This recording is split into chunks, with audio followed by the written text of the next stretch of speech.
All right, everybody. Well, you can see on match day 22, our 4 was enough to get us a tie in Rundlemania and a big red L because of a single defensive point in a Continental. So that means that with 3 match days left, we are behind by 5 points.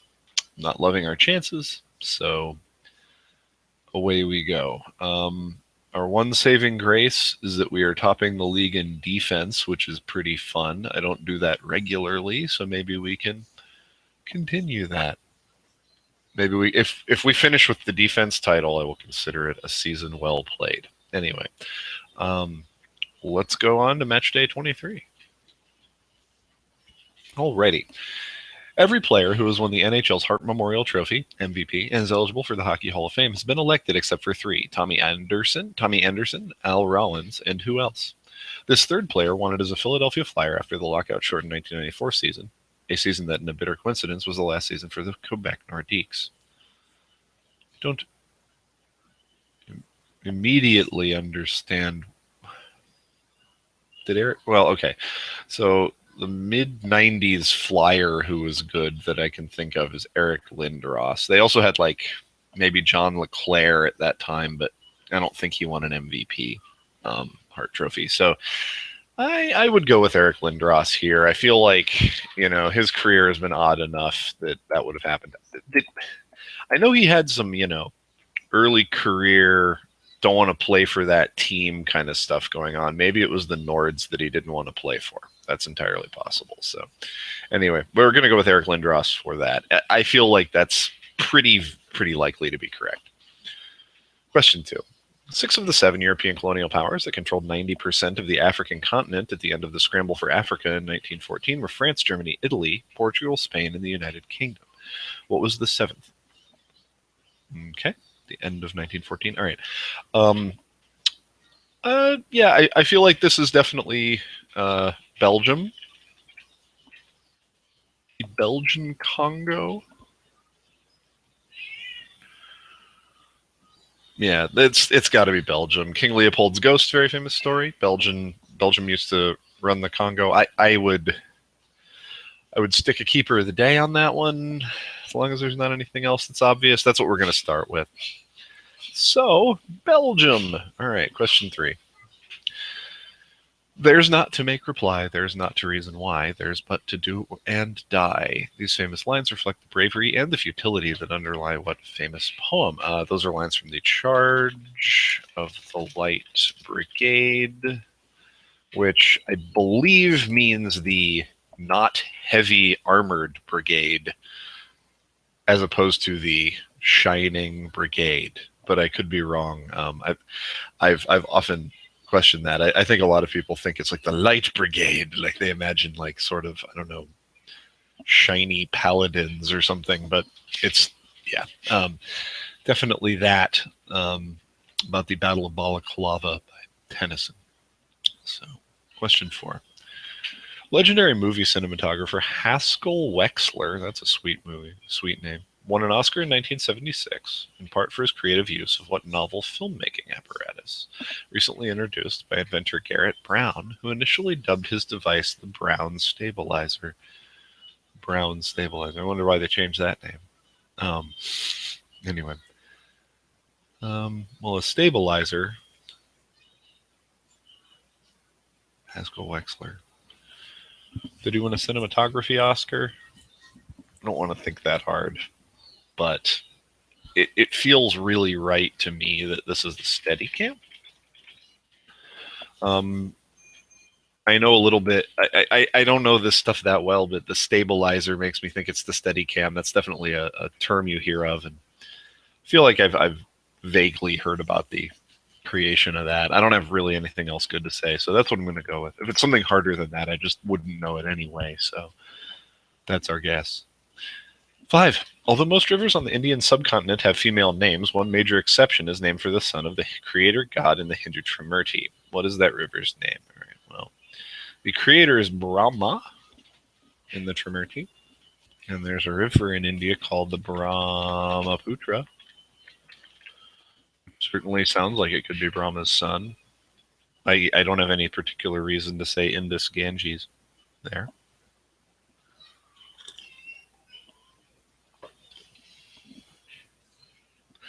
I feel like he wouldn't ask the question if this wasn't the answer on some level. So yeah, that feels right. All right, question 6. One common metric used in the capital budgeting process within corporations and other businesses, measuring the profitability and thus desirability of a particular investment, is abbreviated IRR. Oh, good. What do the letters in IRR stand for?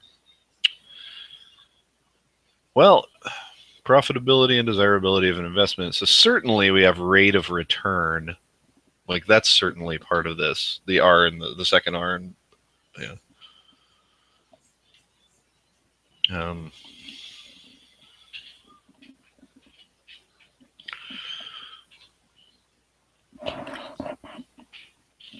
What kind of I? Initial? Initial? Like we did preliminary analysis? That seems bad. Inherent?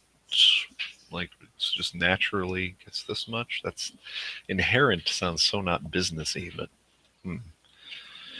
investment? Did they say investment? They said investment. Okay. It's not international, probably. Itemized.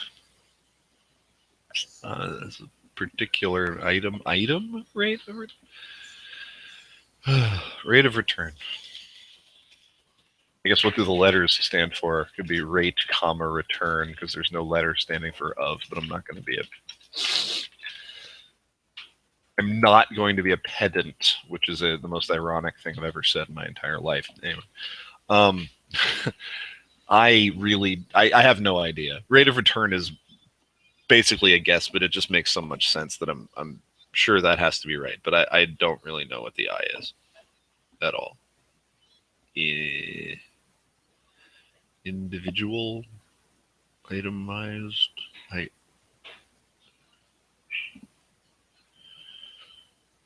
inherent, initial. Let's try that. Initial rate of return. I hate that, but that's what we're going to do. All right. Kristen Sauceville has a 37% in business. And I don't have any clue what this is at all. And I at least kind of deal with this stuff a little bit because of library reference, and I still don't have a clue. So I think that's a fairly decent 3.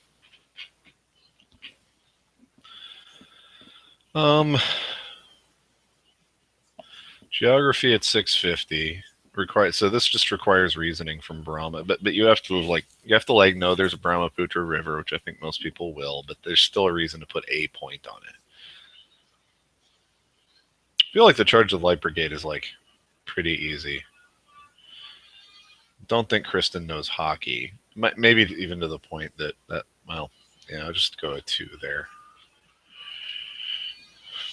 Again, I know Kristen is, I think, sort of southern, now lives in Delaware, and so hockey I don't think would be an A1 sport for her. I could be wrong about that.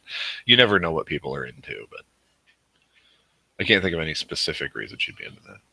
I guess we'll put a 2 on Steadicam. Then we have to find the 0. It's between Belgium and Light Brigade.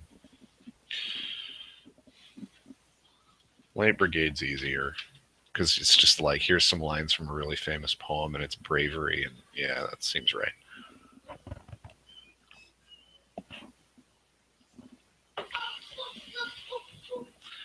Okay, now we're trying to keep that defense title. Oh, hello, Miles. Now we're trying to keep that defense title. Okay, we have a Canadian from London, Ontario, whose sports score is a 78%. I mean, okay. We're not putting a 0 on that. World history 93% with geography 90. Okay, he'll realize Belgium, Congo. Literature 80. Charge of Light Brigade's safe. Okay, I feel like for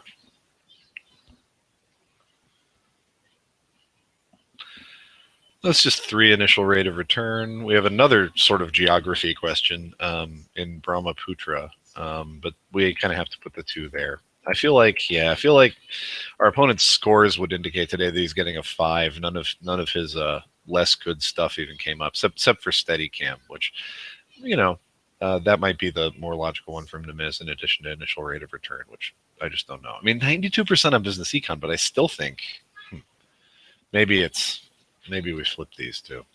Keep that point. All right. Okay, we got Eric Lindros. We got Belgium, Charge the Light Brigade. I was sure about 2 and 3. 1 I feel good about. Steadicam, yay. Okay, that's a good sign. It made sense. So, yeah, Brahmaputra and internal rate of return. Is that interesting? Is that fun? I don't think it's interesting or fun. I think there's lots of things to ask about businesses that are interesting and fun, and this is not that. So, I agree, I guess, with the comments that Michael Rooney made on the forums. But, you know, it depends on whether the thing is a useful thing that anybody cares about who doesn't literally work inside of a business office. And, you know, not because it's wrong to ask about stuff that people care about in business offices. Lots of people work in those. But it just feels like if I started asking, like, what is the, I don't know, it's just stuff like, what is the P category in the Library of Congress classification system? Everybody would be like, well, why would I know that if I wasn't a librarian? I don't need to know that. You know, and some people who went to grad school for like literature would know that it's the, you know, literature language section, but it just feels like it would be a legitimate gripe. And this feels kind of in the same vein. Like, nobody uses that. They would say rate of return and not need to say internal to just, if they were conversationally discussing this idea. So anyway, yeah, minor gripes, you know, life goes on. I'm not mad I missed it, you know, like, that's fine. If it had asked me, you know, who founded this in this city and it was an interesting story and I didn't know it, that'd be a different thing. This just feels kind of like, okay, it's internal, yay. I don't feel happy that I know that now in any sense. So just a gripe. Anyway. That said, hail Thorsten, questions are good, site is good, I am happy. And let us, all right, well, have a good rest of the week, everyone. We can't win probably, but we're going to try to get that defense crown. So anyway, have a good day. Bye-bye.